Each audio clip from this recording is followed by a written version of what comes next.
My first story, I want to direct people's attention to a Wall Street Journal column that came out today. I guess officially it came out yesterday on August 26th.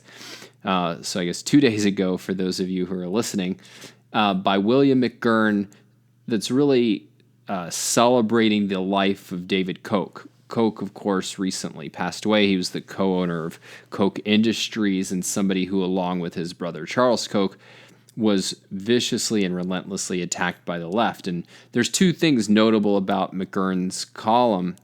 The first is that although it talks about Koch's philanthropy, which a lot of the pieces defending Koch, who was, even after his death, attacked really viciously by people like Bill Maher, it talks about that, but it's focused mostly on the virtue of his business activities, of the virtues of profiting by producing the fossil fuels that we need in order to flourish. And this leads to the second thing that's really notable about the column, which is that it has two kind of context-setting quotes from Alex. So let me just quote Alex's quotes, because I think they really get to the heart of our position, which is, when we hear that David Koch was a profit-seeking oil refiner, we should feel not contempt and blame, but admiration and gratitude. And then he mentions this, says Alex Epstein, founder of the Center for Industrial Progress and author of The Moral Case for Fossil Fuels. And then he continues, while oil refining, one of the key businesses of Koch Industries, is treated as shameful, it is one of the world's most life-giving businesses. Every product and service we use is better and cheaper because of oil power. From the food we eat to the to the vacations we take, to all of the amazing products we buy on Amazon. End quote.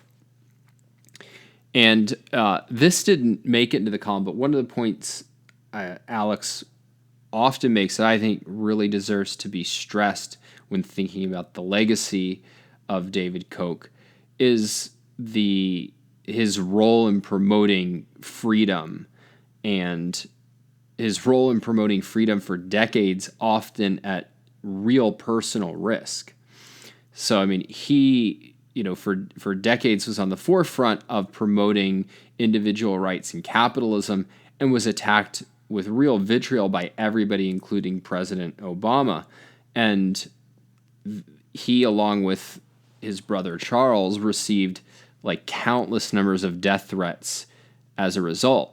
And it didn't lead them to shut up at all. They continued going ahead with that, and they didn't have to. They, as people who were incredibly successful and incredibly rich, they did not have to get involved in politics. They could have just, lived in the lap of luxury and bought a bunch of yachts, and that's fine if you're going to do that. But they really believed in freedom and were willing to plow ahead trying to promote it as best they could in the face of threats and smears. And so this is actually a quote from Alex that didn't make it into the piece, but I thought just really summed this point up eloquently. He says, thus, not only did David Koch live a life of production himself, he courageously promoted a world where everyone else would have a greater chance to produce and profit in their own lives. And we were talking about Bernie Sanders and his plan, and it's a worthwhile contrast with David Koch, I think. So Sanders recently tweeted, fossil fuel executives should be criminally prosecuted for the destruction they have knowingly caused. Now, I'm not sure what law Sanders thinks he's going to prosecute them under, since it's not a crime to produce fossil fuels and the Constitution forbids ex post facto law. But setting that aside, unlike David Koch, Sanders has produced exactly nothing his whole life. I guess one best-selling book, but on net, he has created no economic value. And unlike Koch, he hasn't fought for freedom, but against it. If you want to talk about destruction, nothing has caused more destruction in human history than socialism in all of its various guises. And Sanders' view is, his whole mission in life is to bring that to the United States. So if you're asking, who's done more for human flourishing, it's self-evident. But then if you ask a different question, well, who does our culture consider moral? If you think of the treatment of the Koch brothers and the fact that, even, a handful of people are defending them, but most people are either indifferent or have a negative view. And I think like what we have is a really anti-human, anti-business prejudice in the culture where Sanders gets to be idealistic because he advocates throwing people like Koch into jail for lawful productive activities. And then people celebrate Koch's death because he produced the energy and fought for the freedom that people need to live. So, I mean, I regard this as a real indictment on us. And, we need more people like Koch and more people like the people who are defending Koch and his legacy.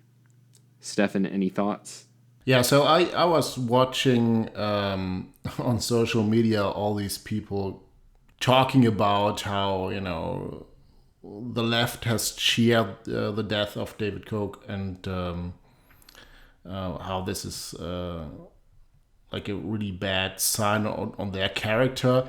But you have to see how what kind of warped reality the left was constantly watching. So the consumers of mainstream media or Bernie Sanders rhetoric or many political actors on the left, they have created this in their narrative, this monster of the Koch brothers, which are allegedly these evil intentional planet destroyers.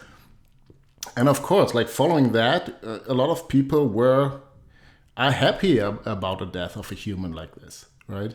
So this is like, they almost made it like a World War II villain. Like when Hitler dies, obviously that's a good day, right? And I think it's less an indictment of the people who consume this than of those who create this evil narrative. It's not like, oh, this is an opponent who has a different opinion and spends his own money on certain values that he thinks is really, really great thing, like fossil fuels which bring life to humanity and make us more productive. It's the narrative was, no, this is an evil person who knows that he's destroying the planet, that he's killing us all long term, and he doesn't care, and he wants everyone to die in the future.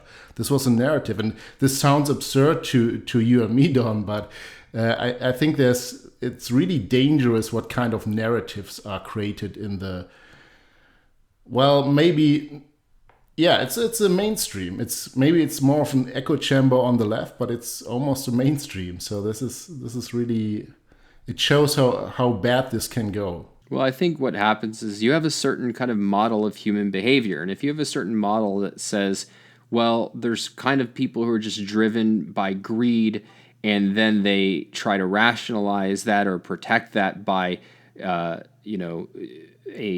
dishonestly promoted anti-government free market ideology, well, then you can just kind of fill in the blank like that. All right, this person fits that template.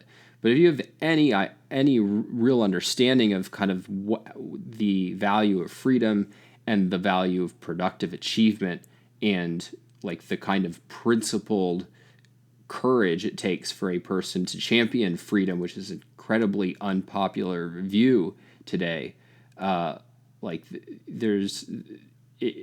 it's not even remotely plausible. So I think a lot of it has to do with just this larger view of how we view businessmen as these kind of cartoon villains, and therefore it's very plausible that, yeah, they're just trying to manipulate and control us all.